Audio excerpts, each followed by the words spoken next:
Hey guys, and welcome back to yet another video. And today we'll be talking about how I edit with the Orton Effect. Now, I've started using this in the past few months and it's really changed my photography and my editing style a lot. So first off, we have this fully edited photo taken in Acadia National Park early last year. And for reference, here is the original photo and the final edited photo. So this is without the Orton Effect, and now what we'll do is press Control-Shift-E, and that is going to bring our photo into Photoshop.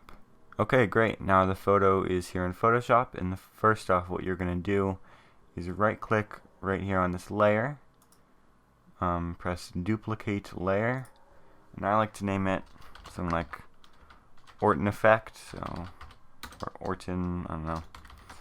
Now, I think the origins of this were some guy in the 50s or 60s, and he started layering slides, or like layering film, and his name was something Orton. So anyway, here we have our second layer. It's basically a duplicate, or it is a duplicate at the moment.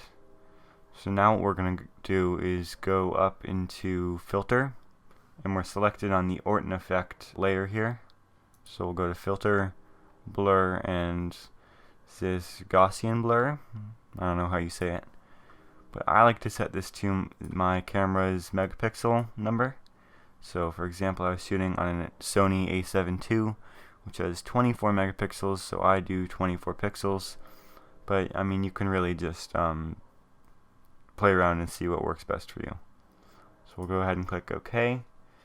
And right now what we're going to do, still selected on the Orton Effect layer, we can see that's without it, that's on it. We'll go up into Image, Adjustments, and Brightness Contrast.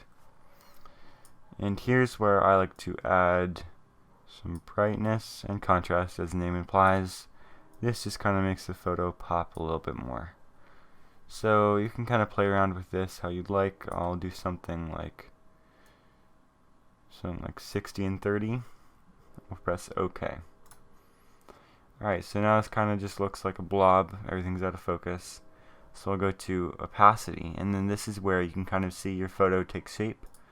So I'll bring that down just maybe to something like that.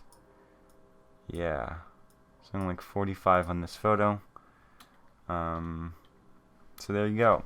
Here's the photo without the Orton Effect, and with it.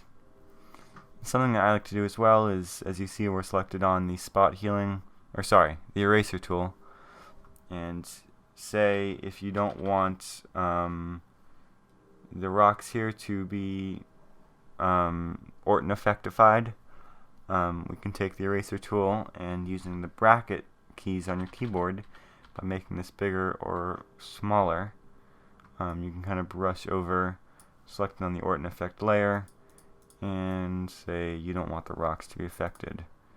So we'll go do this really rough right now.